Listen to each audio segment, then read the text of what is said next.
Hey guys, I'm Austin Summers. I'm Austin Summers. My friends are a bunch of goofballs, but it's all good. I'm a goofball too, and we're here to bring this cool deck profile video about Oni Assassins. I got top 8, and then I got top 8 again because second place wasn't good enough. So here's my second map. Bam. Bada bing, bada boom. Right. So we're going to start with the size 3 in this deck profile. We're going to start off with Kitabuki. He is a on-call burn 2. On-call, you pop a card, and then you burn to the size if it's ambush. Good card. It has double attack, lets you get over some walls, lets you with a mirror match and execution matchup. Very clutch. I was thinking about going 3, but I decided to put in a 4th Hades Fall. You can take that out later. I'm going to get to that part eventually. But yeah, so far 2 worked out very well for me. I decided on a 3rd one if I ever needed it. If you want to put in a 3rd one, I'll tell you when you can. You can make some adjustments, you know. Not the end all be all. But I like the 2. The 2 worked out for me. It never was a problem. I never was like, oh man, I need that 3rd one. And whenever I decided, and it was even when I decided, I was kind of like, but it worked out. So I like the 2. I ran 2 lad, sturdy Oni. He has soul guard, double attack. He's a big wall. He lets you deal with the prism matchup. Is the reason I really like him. You play him in the center, you start building in soul. If they can't clear him, he's just gonna sit there. And prisms can't really deal with it unless they have soul removal cards, which most players aren't running. So he's extremely strong in that case. He's also a nice setup card. He lets you get your cards going since he puts soul into his as his call cost, so he can get cards moving and get your deck rolling.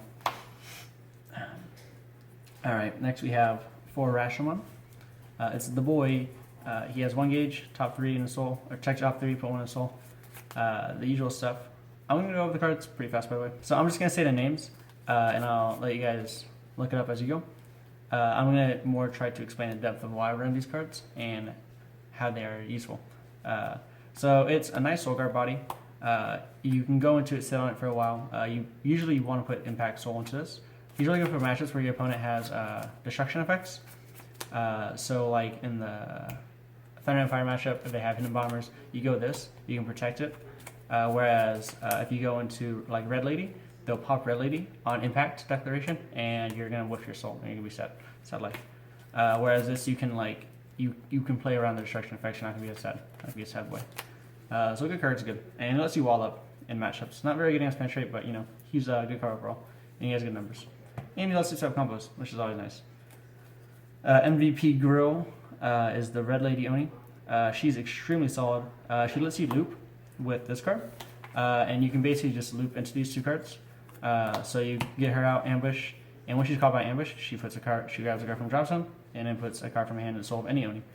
So you can like put it into like a weapon, or put it into like some other cards, depending on how you want to play the game, depending on how the match is going. But usually you're gonna go add something into her soul. So you grab the AO, put the AO face in, you're gonna ambush AO, and if you're a good guy, a good Lux, you'll maybe grab another Red Lady and just keep going and keep going and keep going.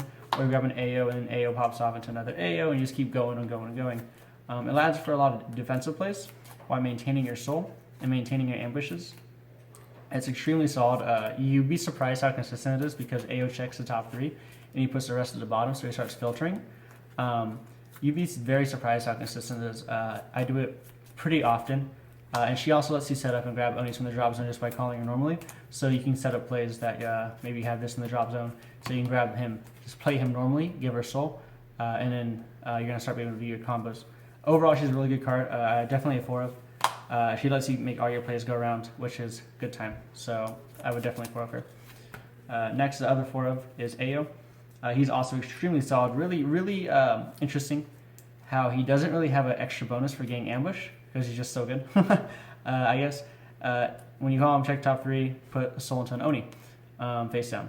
Very simple but very effective. Low stats, doesn't really matter because your weapon gives you power, first off, and second, he lets you set up for plays, and you can just call over him and do a bunch of cool different neatto plays. I like putting soul mainly into my movers, but you can also put soul into the weapon. You put soul into him and then call over him to trigger another ambush. Depending on how you're feeling, you can spread out your soul. And usually I use him to loop him defensively, which is really solid and fantastic against decks like Thunder Empire who want to keep swinging at your face. And you're like, no.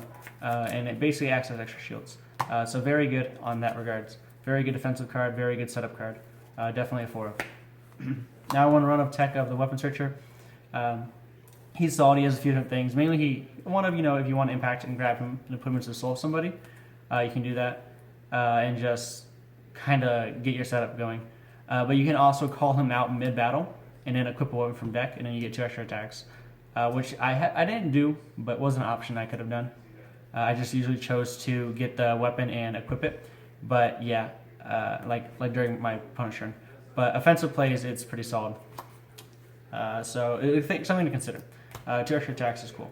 Next we have 4 of the size 0. So the size 0 is pretty good. It's just on ambush, draw 1. He's the buddy, as you can see here. So he's the buddy. I don't actually recommend buddying him after playing it. I realized that after playing with the deck that it's a really good card, don't get me wrong.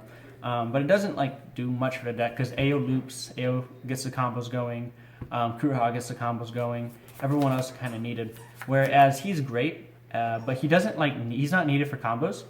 So you can just have him and let him do his thing.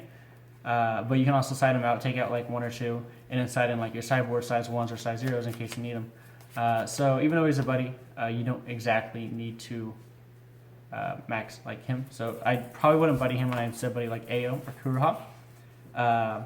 And that way you can have the 4 of in the main deck if you want, but be able to side it out and have that freedom. Because he was a buddy, I didn't really feel like siding him out. I could have, but I decided not to, just for consistent buddy calls. But in the future, I would probably make a different buddy. That way I can side him out later on. And especially when we get more size 0s, he will go down. Then we have 1 item popper. Another 1-of tech. Most players are doing the 1-of techs. It's nice. I don't do the 1-of soul remover tech because I just didn't like it. I didn't know what kind of meta I was going into for Canada, so I didn't know if I wanted soul removers or not. And it's very meta call based. When I had it, if I did mainboard it, it wouldn't have came as used as much. I didn't really fight too many soul guard decks, even though I was really prepared for them. So I'm just okay. So I didn't really mind it. So I decided to cut that out and just run a more consistent lineup. And this is just for item popping. It's another size 0, so it's nice in case you run out of these guys, which is always good times. And you can pop items, which is cool. You already have a lot of them section. I usually send them out sometimes for soul removers or ibukis or extra stuff. I'll show you my sideboard in a bit, but he's a nice 1-of. So next we have 4 of the set.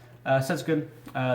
It puts soul into put a card from hand and soul of an Oni, and then you draw 1.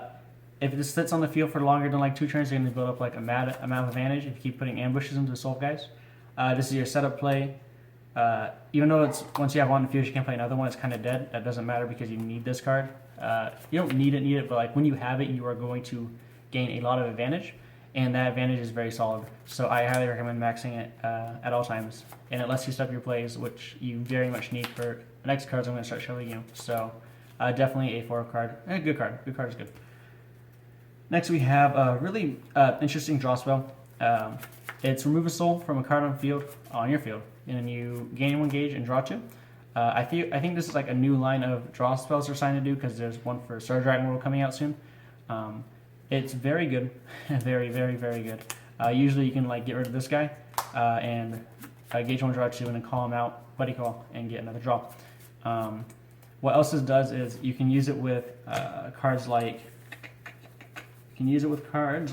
hiding, or this card, Hazefall. So you Hazefall, set a Hazefall, and Hazefall essentially basically becomes a searcher with hiding Oni because you can Hazefall for any card, any monster you want. So put this in for example, and then you can just hiding Oni it out, and hiding Oni will bring out the monster, and there you go. You get your search out. You can set up plays with this. It's very good. This is why I decided to max out this card because I really like the potential of being able to search my deck for any Oni I needed, and being able to trigger these 2 cards off along with a few other cards. So overall, very versatile. You can use with all other decks as well. A very good card. Very, very good. Let's see. So next we have 4 of the gain gauge. So our good old friend here gains gauge by casting it, and then if it's removed from soul, you gain 3 gauge instead of the normal 2 if you normally casted it. This is nice. It allows you to tank attacks. Sometimes it gives you that extra life, which can get you there, and lets you set up plays, which is okay. And then the extra gain 3 gauge really sets you up for plays. You use it with the impact, of course, so it's one of those soul you impact and you grab this and this. Usually you're going to grab a Kuroha, but You can grab this and this, for example, but Kuruha and like this card, and then you're going to gain the 3 gauge off under the table, and then Kuruha, the red lady, is going to come out and start getting your loops up and start getting you're getting your red lady plays. So it's going to be a good time. Overall, this is your engine card, so it's a need to 4 of. You can go to 3 if you want. I like 4 just for consistency. Consistency is the 1, 2, 3, 4. Okay, so 4 of the item, or just pop. really stupid card. Remove a soul on your field, and you pop a card. Just pop anything. Go away. Stupidly strong. Ruins a lot of deck flows against certain matchups who like to completely destroy knights. It's very sad, but very good card. Butcher decide, hey, this is healthy, so I'm like, okay, sure, why not? Sometimes it might not go off. Soul will get awkward, and it can be awkward at times. But overall, once you get your plays going, this card is extremely strong and lets you do a lot of different plays. You can also use it aggressively to pop off, and then you get your ambushes off mid-battle. You usually do that later in the game. You don't want to do that early in the game unless you have to go for game early, which is like in the mirror match, I guess. But yeah, overall, good card is good. Lets you hit set spells, lets you do plays. I like it. Let's see. No phone, stop. Let's see. Here we go. So 4 Snake Gaze. Snake Gaze is a good card. It is really good format call right now. It lets you deal with Thunder Empire, and it lets you deal with Prisms, and it lets you deal with a few other decks like Cougar from Executioners. So overall, it's a very good card. 1 life, and then you just rest a monster. It's always a very strong card. If you ever want to side it out, you can side it out for my sideboard, which is like Midnight Bodyguard and other sideboard defensive spells. If this isn't coming into handy, you're facing this like a weapon deck like Ninja World, or you're fighting against Hero World, you can side in other cards. But overall, this is a good card. 1 life, rests monster, lets you do a lot of plays and counters the meta right now. So it's good times. 4 Hades Fall. This sets you up for plays. You can use it, like I said, with Hiding Oni, and you can use it with Midnight Bodyguard as well. As long as you have an Oni on the field from Midnight Bodyguard, you can move a soul from any card on the field, so you can move a soul from the Art of Hades Fall, and it will trigger off. You're not going to deal the 2 damage, and the Hades Fall is going to stay on the field, but that's fine because you're able to search out whatever Oni you need and do unexpected plays for your opponent not to expect. Unless you do crazy plays. Pretty fancy work. And if they destroy it, then you're going to get the ambush off anyways, so it's good. Good card is good. You can go down to 3, even 2, but I like 3 to 4. I know a lot of people go 4 or go 3, but I like the 4 because I do 2 of this in main and I do 2 of it inside, and I find it very effective. But 3 is fine if you want to add like an extra, like a sideboard card or a special tech. Speaking of which, here's the Midnight Bodyguard. This I added in last minute. I decided it's a pretty good card, and hey, what do you know it is? It's a really good card. What you use this for is you use it for the penetrate matchups. So any deck that's going to swing for big numbers and swing for penetrate, you need this card. You need it so badly. You need it against Death Rulers. The other cards aren't just going to cut it. Or like this card helps you save your life, basically. I use this against Ozzy Dahaka, Ein, and it will protect me. Like it protects a lot of my stuff. I did this against Death Rulers as well. Like I fell out of Rogue at the very beginning, and I could have possibly lost that matchups if I didn't have this card. And it also let me activate Hades Fall plays. Overall, very good card. I definitely like it over the other defensive spell after playing with it. And the life gain and the gauge gain are very good and help you make your plays consistent. So here's 3 of the Banquet. Good card. You don't really use the first effect. It's the middle 3 and then add a monster from the top 3 and like put the 2 and drop. You don't really use that unless like your hand is complete and utter garbage. But like your hand usually isn't that bad. Like you can make a play out of it by like charging your size 0, right, and then playing the weapon, and then playing like an Oni, and then putting this into the soul, and then like doing some jank play. Like if you really have to, you can do it. But yeah, like. The mill 3 to add a monster, it doesn't really work out too well. I've done it a few times, but I'd rather use it for second skill, which is way better. You choose an Oni you choose a card from your drop zone, put it face down to a soul of a monster in your field. This starts getting your plays up. You can start using Hiding Oni with it, and you can set up Kuruha, and you put another Kuruha into the drop zone, or into the soul of that Kuruha, the Red Lady Oni. So when that Red Lady Oni dies, you get another Red Lady, and you start going and looping out. And if you have a Red Lady in hand, then you can choose any card, put that into red lady, and it goes off. It makes plays happen. So it's a good card. Good card's good. I would definitely recommend it at 3. 2 is a little too less. 4 is probably too cloggy because it's once per turn.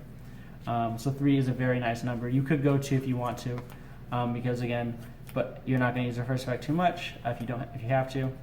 But the second effect is very good for setting up plays, and is very nice for doing some late game combos. Speaking of late game combos, here's benefit. So this card is extremely good.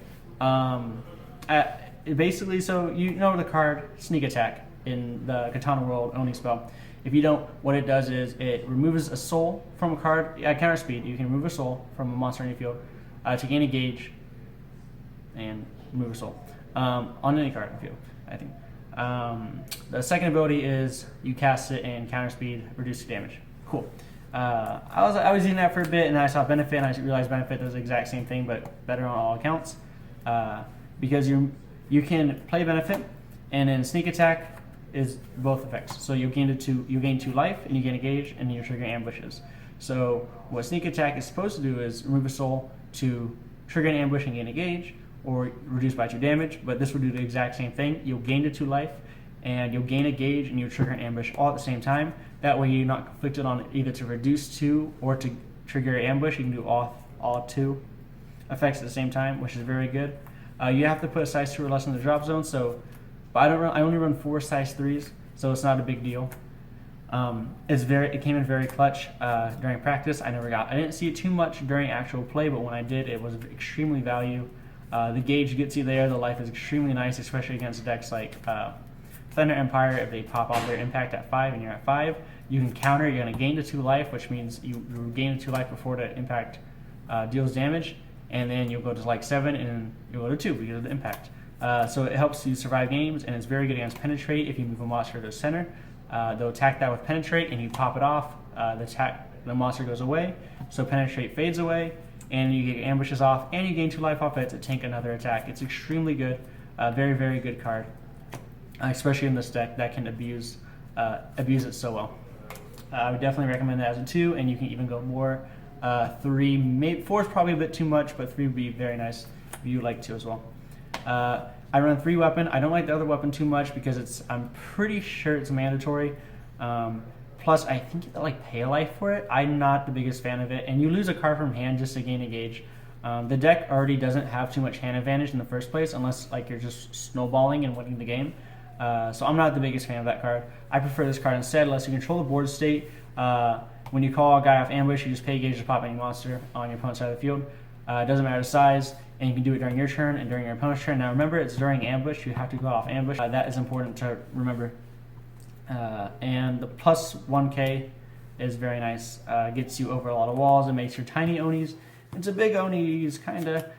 You can hit things, which is good. Hitting things is nice. So yes, I recommend a 3, and you can search out with the weapon searcher, so 3 is fine. Finally, last but not least, we have 4 Impact. Very, very, very good card. And it's not like a damage dealing impact, which is really cool. I wish Fisher would make more of these because it's very fun to play impacts when they're not just, oh, here's 5 damage, I win. They're impacts that say, hey, look, I'm going to do a thing. So this is Dark Skill Eerie Wailings. Ooh, spooky. So what you do with this card is you choose an Oni on the field at front of phase, pay 2 gauge. You can choose an Oni on the field, either monster or weapon. And you put 2 cards into the soul. So usually you're going to put under the table to gain back your 2 gauge that you just paid. And then like a Kuroha or Aya, whatever card you need in the soul, whichever like you don't already have in the soul. And it's going to set you up for plays. This is going to let you do your defensive turns. And then sometimes you're going to use a counter to move all soul from cards on field. And it's all cards. So both your opponents and yours. This is very clutch in things like the mirror match. It becomes very, very annoying in the mirror match, and it's very good against decks like Prisms, where you can remove all their soul, trigger your ambushes, and start beating their face off.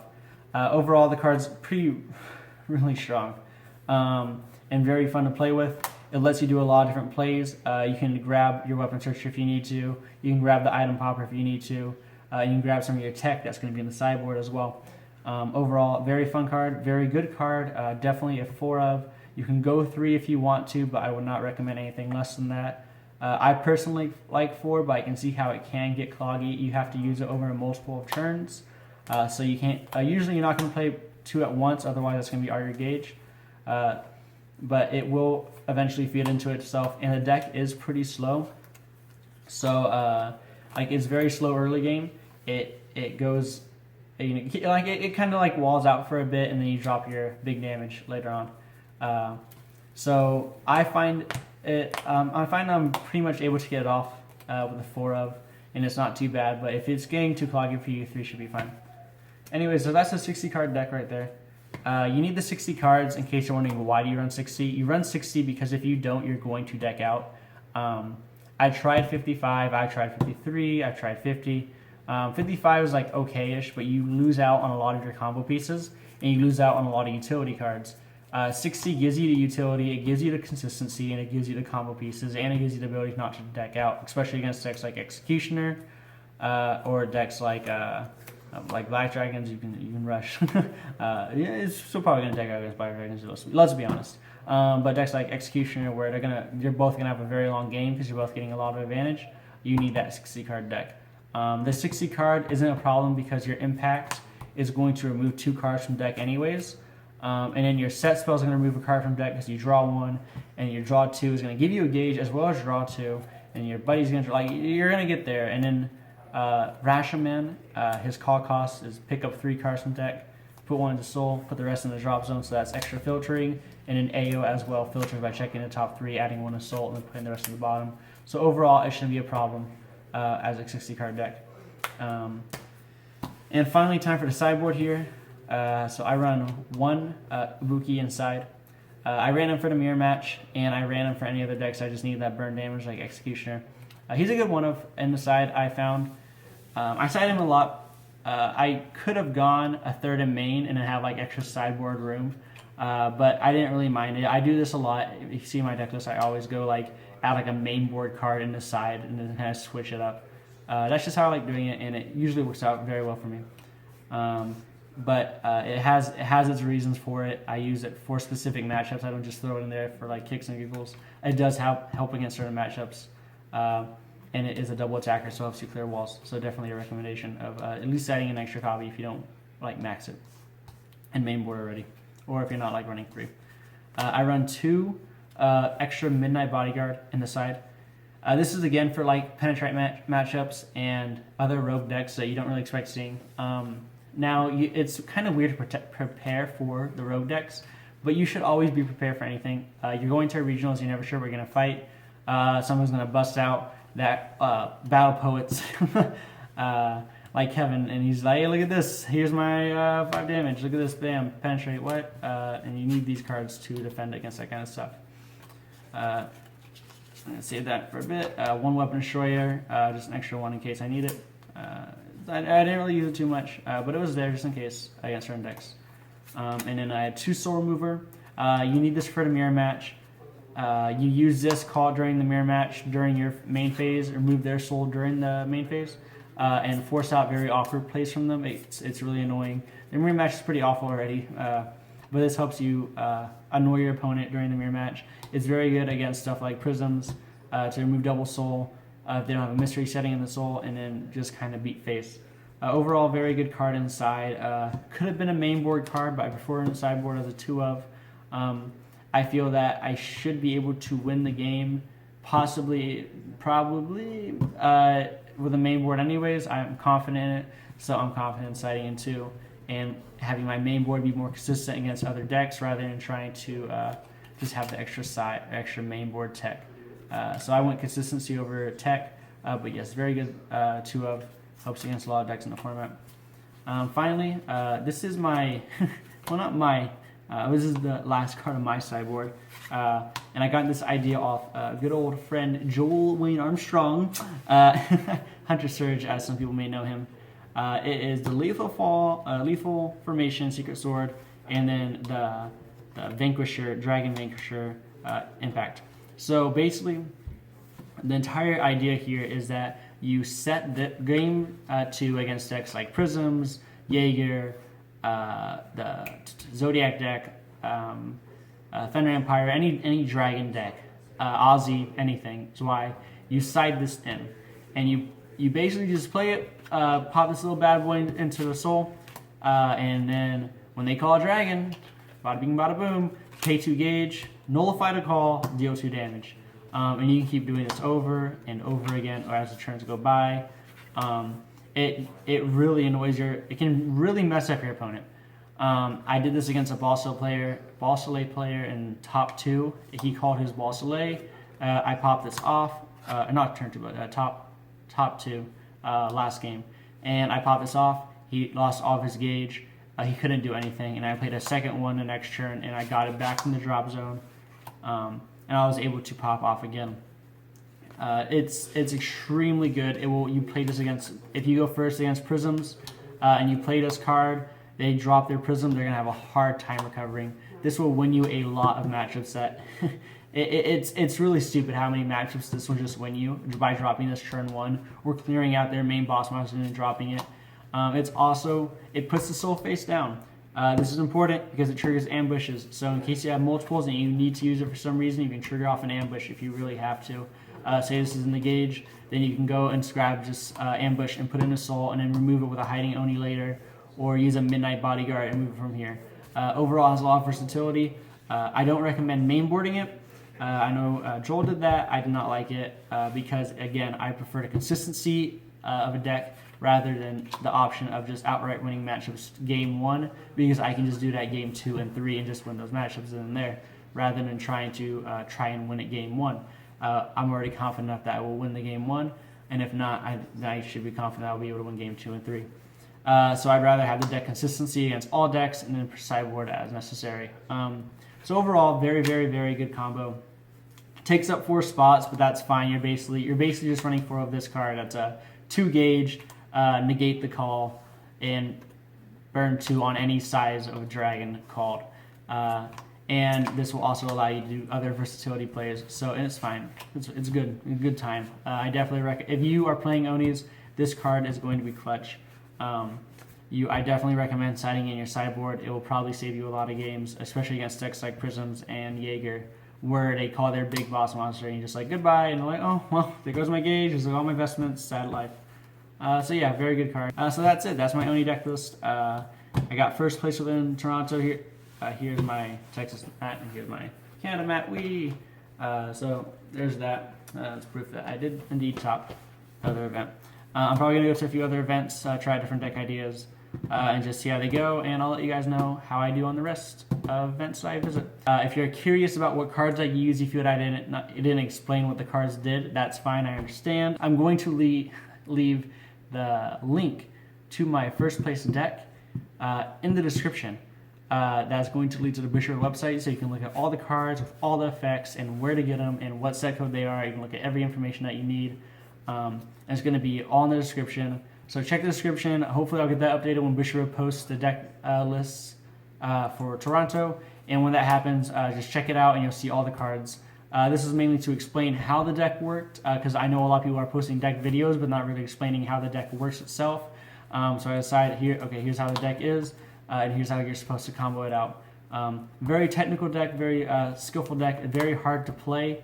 You can definitely like go a little bit helmet on it sometimes, but there are a lot of very, very many technical plays that you make throughout the match that can make or break you. It doesn't mean it's hard, like it doesn't mean it shouldn't turn you away, shy you away if you don't want to play it, but overall, good deck. Give it a shot. Maybe it's for you, maybe it's not. Hey, do you. Anyways, this is Austin signing out. Thanks for watching. We're done.